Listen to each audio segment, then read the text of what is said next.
Hey everyone, welcome on my channel commerce की पाठशाला। आज का हमारा टॉपिक है residential status under income tax act 1961। Residential status को डिफाइन किया गया है इनकम टैक्स एक्ट 1961 के अंडर सेक्शन 6 में। The term residential status has been defined under the Income Tax Law of India and must not be confused with an individual's citizenship in India। मतलब residential status को define किया गया है income tax law के according, और इसका कोई भी ताल्लुक नहीं है इंडिविजुअल सिटीजनशिप से। मतलब हो सकता है कि कोई इंडिविजुअल इंडिया का सिटीज़न तो हो, बट किसी पर्टिकुलर प्रीवियस ईयर में वो इंडिया का रेसिडेंट ना हो और नॉन ऑर्डिनरी रेसिडेंट बन गया हो। इसलिए रेसिडेंशियल स्टेटस से सिटीजनशिप पे कोई असर नहीं पड़ता है। रेसिडेंशियल स्टेटस को डिसाइड किया गया है 2 कंडीशंस में, first basic condition and second additional condition, और दोनों ही कंडीशंस को फर्दर 2 और पार्ट्स में डिवाइड किया गया है। Basic conditions of residential status. Residential status के बेसिक कंडीशन को डिफाइन किया गया है अंडर सेक्शन 6 सब सेक्शन 1 में। An individual is said to be resident in India if he satisfies any one of the following 2 conditions. मतलब अगर कोई individual इन दोनों कंडीशंस में से किसी भी एक कंडीशन को सेटिस्फाई कर देता है तो वो इंडिया का रेसिडेंट बन जाएगा। देखिए यहाँ पे और लिखा है, मतलब या तो 1 या फिर 2, अगर इन दोनों में से किसी भी एक कंडीशन को सेटिस्फाई कर देता है तो वो इंडिया का रेसिडेंट बन जाएगा।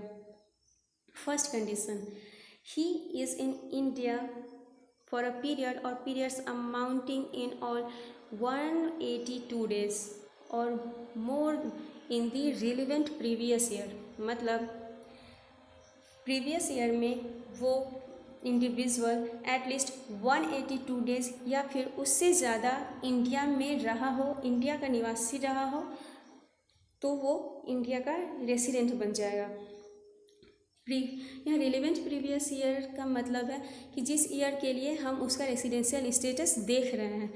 लाइक अभी असेसमेंट ईयर कौन सा चल रहा है, 2020 और 2020-2021, तो इसका प्रीवियस ईयर कौन सा हुआ, 2019-2020। तो अगर इस साल के अकॉर्डिंग देखें तो किसी इंडिविजुअल को 2019-20 में एटलीस्ट 182 डेज इंडिया में रहना होगा तो वो इंडिया का रेसिडेंट बन जाएगा। दूसरा कंडीशन क्या है कि रिलेवेंट प्रीवियस ईयर में उसे किसी इंडिविजुअल को 60 डेज और 4 previous year immediately preceding relevant previous year, मतलब प्रीवियस ईयर के पिछले 4 सालों में, मतलब जैसे 2019-20 हमारा प्रीवियस ईयर हुआ तो उसके पिछले 4 सालों में उस इंडिविजुअल को इंडिया में एटलीस्ट 365 डेज रहना होगा।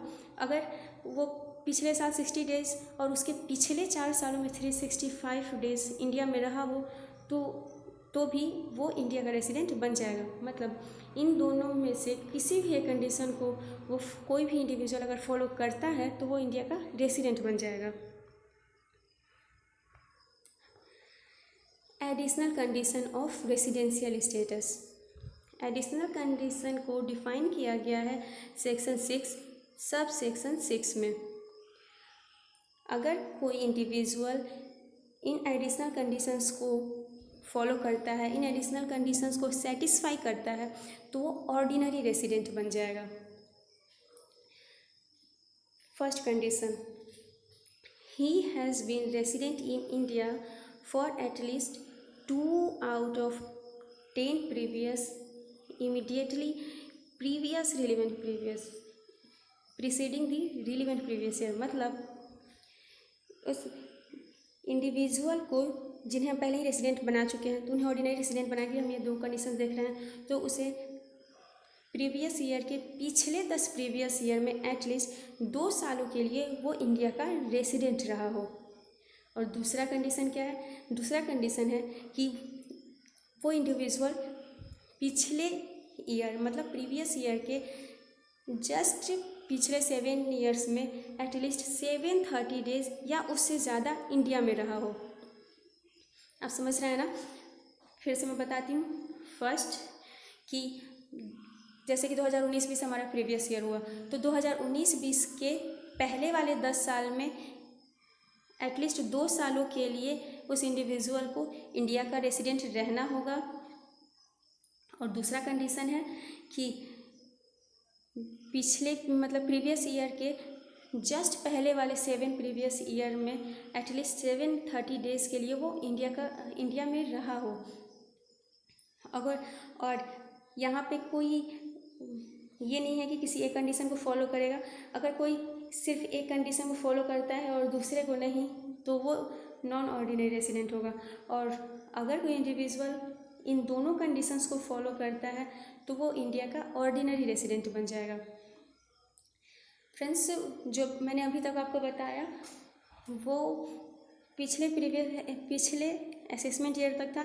इस बार जो बजट आया है उसमें कुछ चेंजेस आई हैं और उसके अकॉर्डिंग फाइनेंशियल ईयर 2020 एंड 2021 में के अकॉर्डिंग जो पहले था कि 182 डेज़ इंडिया में रहना होगा एटलीस्ट प्रीवियस ईयर में, तो वो अब हो गया है 122 डेज़। क्वेश्चंस को घुमा के पूछा जा सकता है। अगर क्वेश्चन में स्पेशली दिया हो कि वो फाइनेंशियल ईयर 2020-21 की बात कर रहे हैं तो हमें आंसर में 120 डेज लिखना होगा। बट अगर एग्ज़ाम में क्वेश्चन 2019-20 तक का ही पूछा जाए तो उसमें 182 डेज ही आंसर होगा। और दूसरा बेसिक कंडीशन सेम है जैसे पहले था। एडिशनल कंडीशन में जो पहले था कि एटलीस्ट 2 ईयर पिछले 10 प्रीवियस ईयर में इंडिया का रेसिडेंट रहा हो, तो वो अब हो गया है 4 ईयर्स। और दूसरा कंडीशन इसमें भी एज यूजुअल है, उसमें कोई चेंजेस नहीं आई हैं। New conditions, an Indian citizen will now be considered as resident of India if not liable to pay tax in any other country. Residential status of an individual.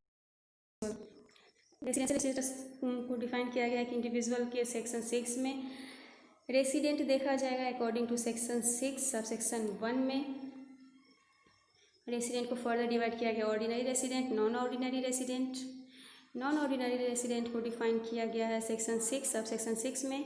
और यहाँ पे सिर्फ individual and HUF को देखा जाता है। यह मतलब नॉन ऑर्डिनरी का केस किसी भी और पर्सन में नहीं आता है, फिर चाहे वो फर्म हो, AOP, BOI, कंपनी, इन सब को सिर्फ रेसिडेंट एंड नॉन रेसिडेंट, बस यही 2 कैटेगरीज में डिवाइड किया जाता है।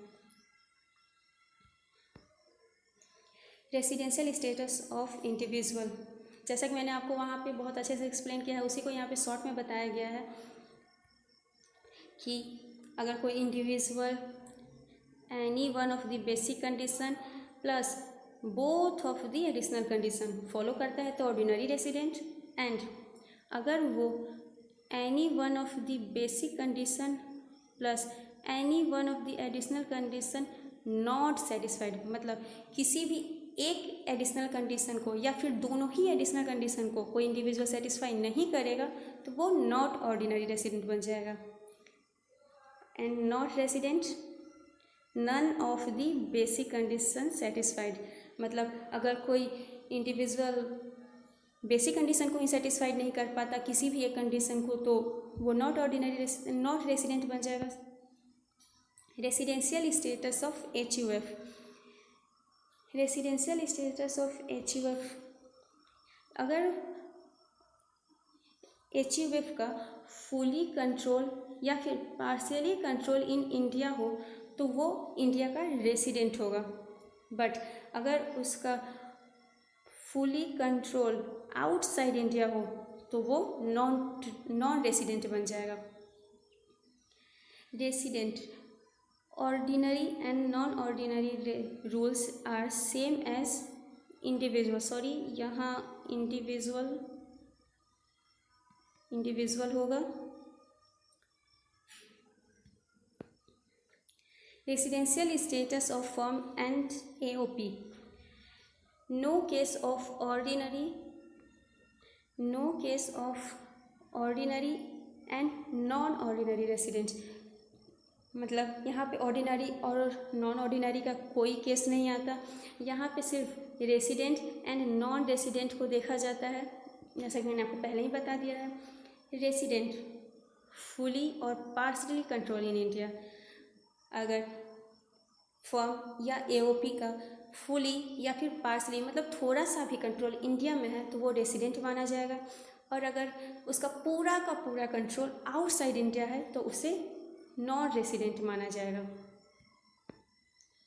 Residential status of company, as per section 6 sub section 3 Indian companies are always resident of India, मतलब इंडियन कंपनीज हमेशा ही इंडिया की रेसिडेंट होगी, चाहे उसका पार्शली कंट्रोल इंडिया में हो या फिर फुली कंट्रोल हो, या फिर कोई इंडियन कंपनी हो और वो उसका कंट्रोल पूरा का पूरा बाहर ही क्यों ना हो, वो हमेशा ही इंडिया की रेसिडेंट मानी जाएगी।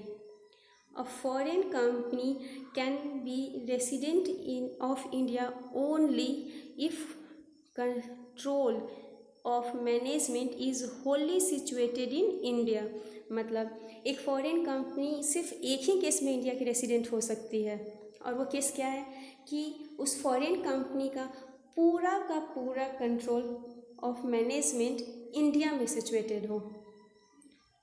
अ foreign company can never be resident in India if it's wholly और partially control is outside of India, मतलब एक फॉरेन कंपनी कभी भी इंडिया की रेसिडेंट नहीं हो सकती है अगर उसका पूरा का पूरा या फिर थोड़ा सा भी कंट्रोल इंडिया के बाहर हो।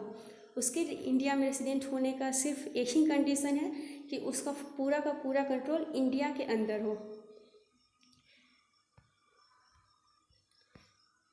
तो फ्रेंड्स, आज के लिए बस इतना ही। आज मैंने रेसिडेंशियल स्टेटस को पूरा डिफ़ाइन किया है, तो आप इसको अगर आप इस वीडियो को ज़रूर देखें, और अगर आपको ये वीडियो अच्छा लगे तो प्लीज़ लाइक और शेयर करें और मेरे चैनल को सब्सक्राइब ज़रूर करें, और अपनी ओपिनियन आप मुझे कमेंट के थ्रू दे सकते हैं। Thank you.